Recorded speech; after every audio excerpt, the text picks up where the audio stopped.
Hey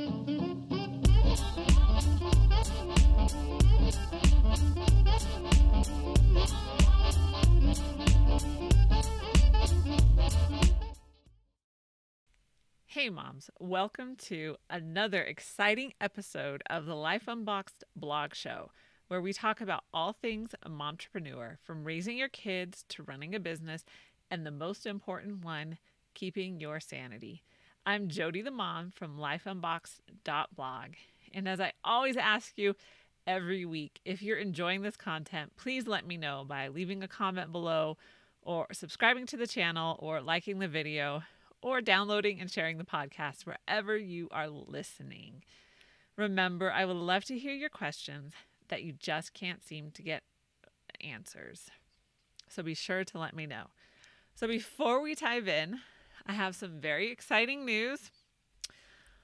I am officially published. So this just came in the mail 2 days ago. So I'm very excited about that. And let me see if I can give you a better view. So it is a journal. It is a writer's journal, and it's called My Little Book of Lies. And I will give you a sneak peek on the inside. It has places for you to really create your character. So write down their background, how tall they are, their eye color, all that good stuff. It has, brainstorm your story events, pages for that. And you can there's spots to outline your book. And then for the last half or so, maybe a little bit more, you get to start writing your book. So there's just blank pages after that. So I'm very excited to share that with you. And I will leave the link below in case you want to check that out. All right, moms, let's get really honest.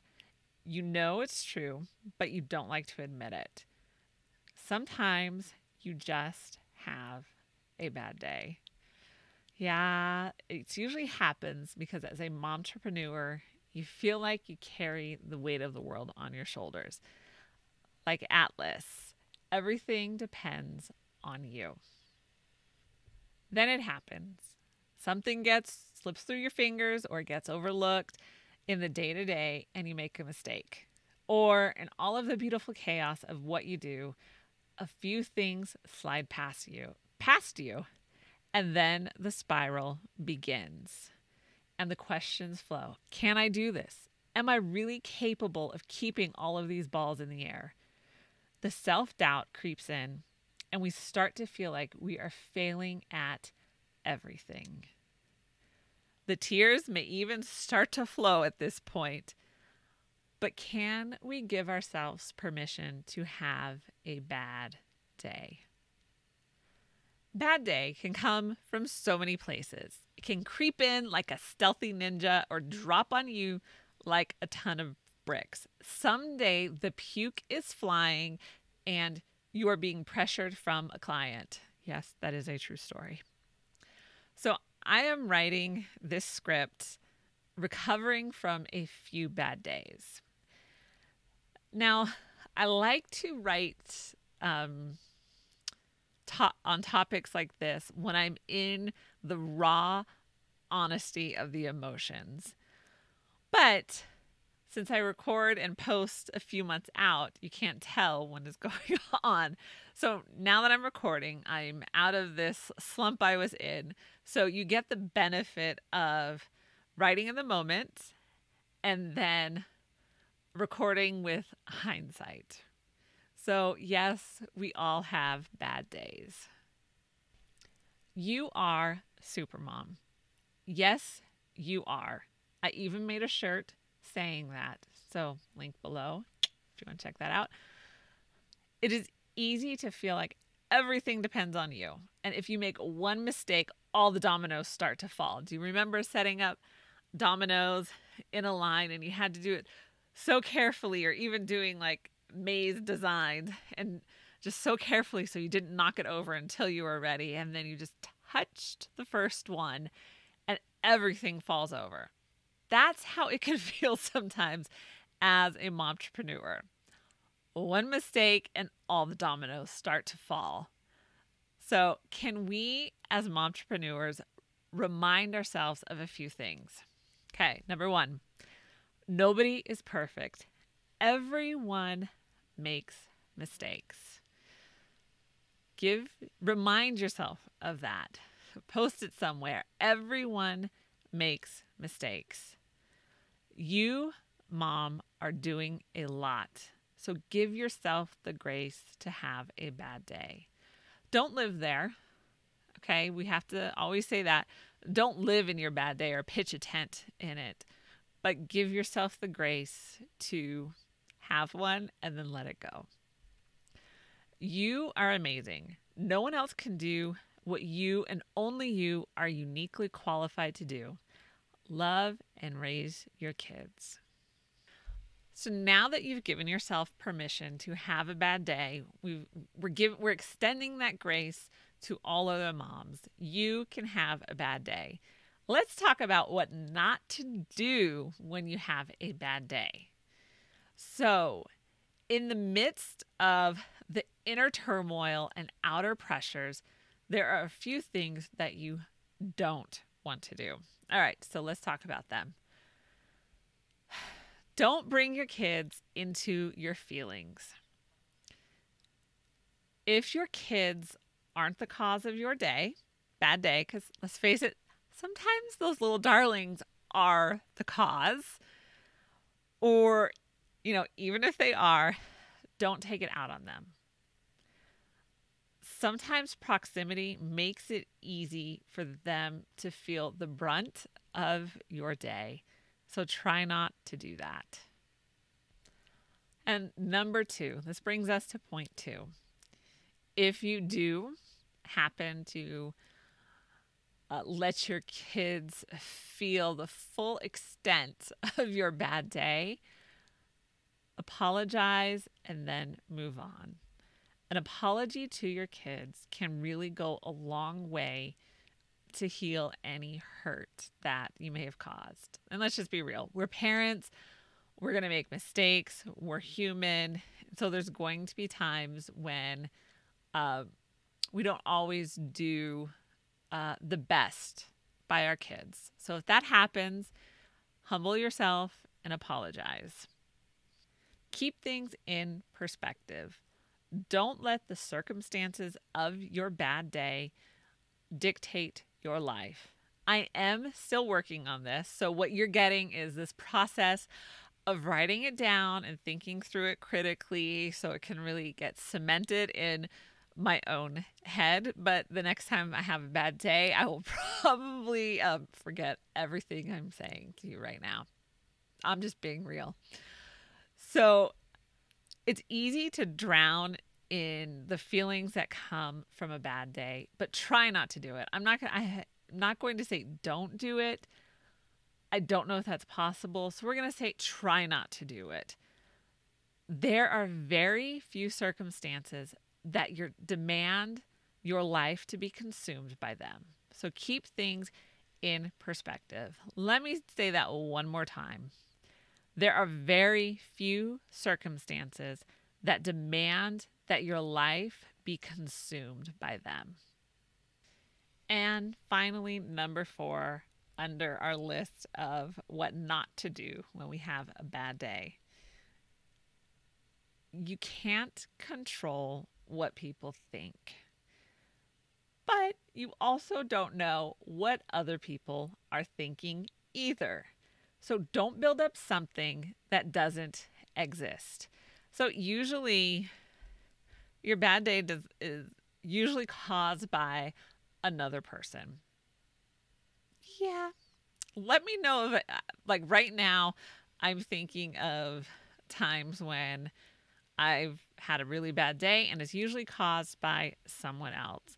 And you start to build up things in your own mind of what they're thinking about you or what you could have done differently or, different things like that. So let's keep things in perspective again.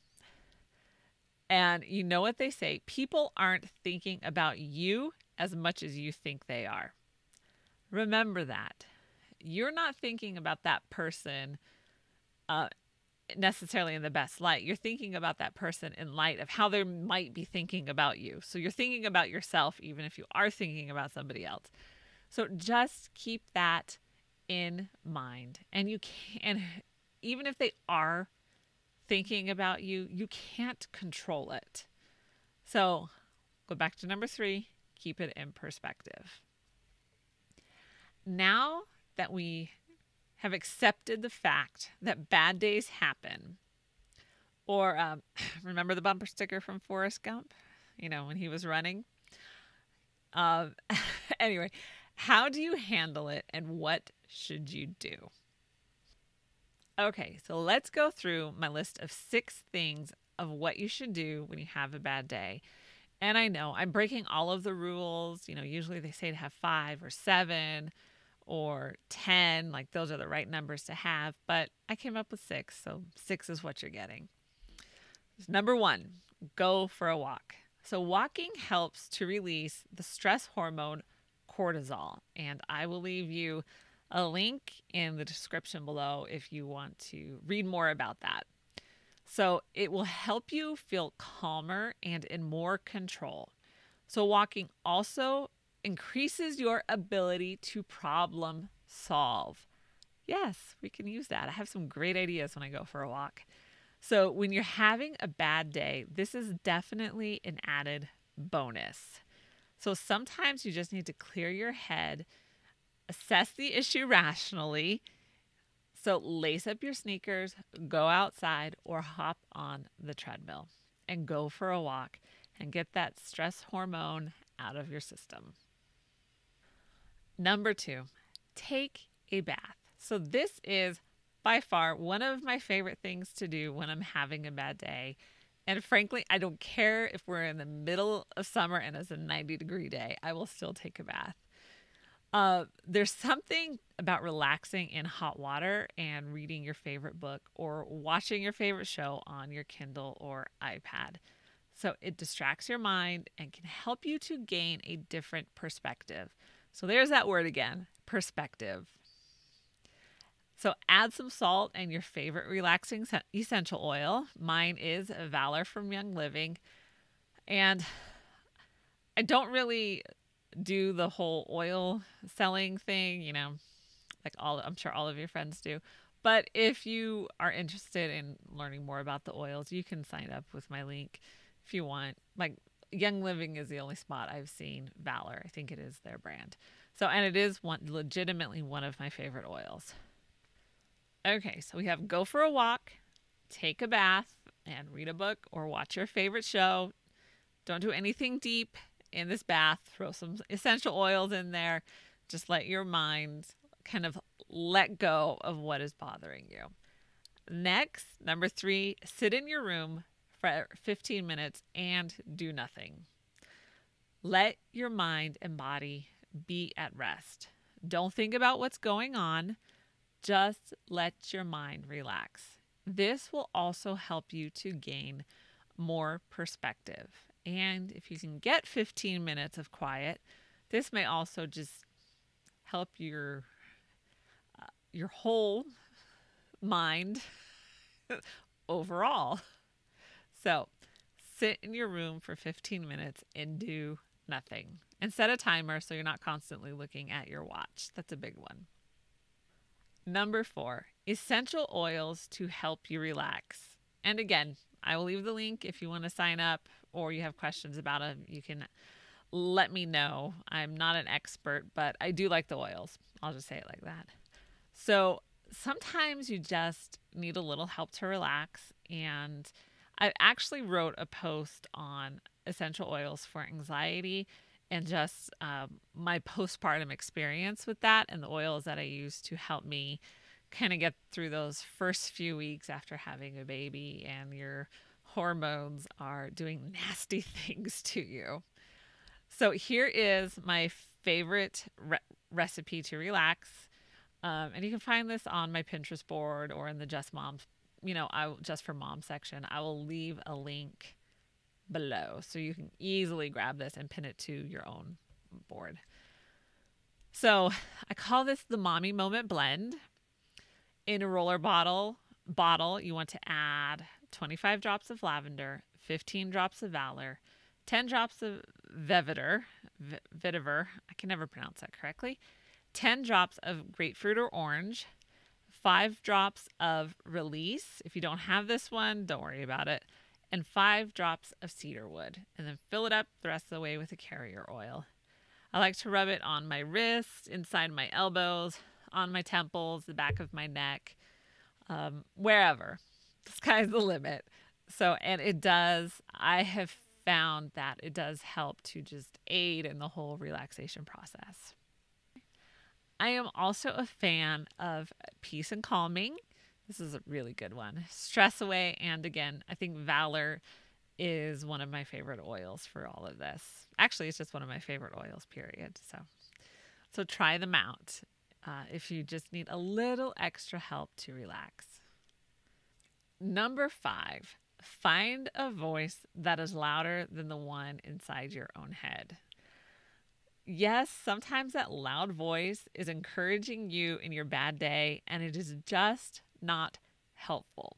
So find someone who can lend some perspective to how you are feeling. So I would say someone who you trust and listen to what they say. For me, this is my husband. Because he knows me better than anyone else. And so he also knows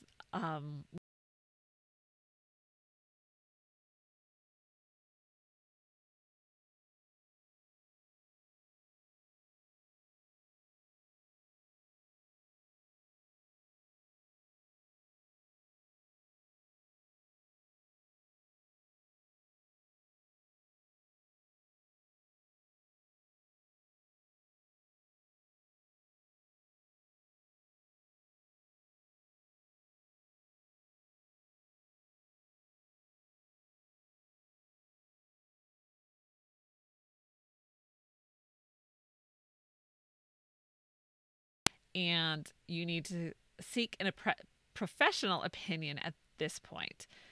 But crying detoxifies your body, it improves your mood, dulls pain, and helps to restore emotional balance, among others. So if you feel like a volcano ready to explode, do steps 2 and 3 and then cry it out. So go for a walk, take a bath, and you can cry it out on your walk or you can cry it out in the bath. Either one works. But just remember that it's not a bad thing to cry. Your body can benefit from letting those tears flow. But if you're crying often, and I think as moms, we kind of know when it's too much. We do have that sense. So then you definitely want to find someone who can actually offer you help. But if you feel better once you've cried it all out, then that is good. And don't be afraid to do that. So I did find an article, obviously, on all of these benefits. So I'll leave that in the link below. So if anyone tells you that you're crying too much or not to cry, you can just show them this article and tell them it's good for you. It's healthy. Mom, you are amazing. Don't let a bad day derail you or cause you to say or do something that you will regret later. Like, eat the whole pint of ice cream at one sitting. Not that I've never done that. Never. So you know that you are an amazing super mom. And if you're not feeling it today, then let me be that voice that is louder than the one inside your head. You make mistakes. You don't do everything perfectly, but that doesn't remove your hero status, your supermom status. So remember that. If you need to apologize, apologize. If you need to go for a walk, do that. If you need to let the tears flow, do that. That is a wrap for this video and podcast show for my listeners. I am so glad you joined me today so that we can really dive into this topic and, again, extend the grace to each other to have a bad day. If you enjoyed this video or the listening to it, please let me know whether you subscribe to the channel, download the podcast, give it a 5-star review wherever you listen, or leave a comment. I would truly love to hear from you. And don't forget to check out the Life Unboxed Mom Store for your I Am a Mom, What's Your Superpower t-shirt.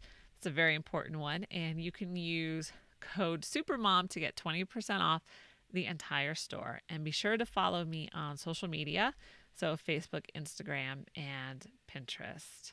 And hop on over to lifeunboxed.blog for more great momtrepreneur content.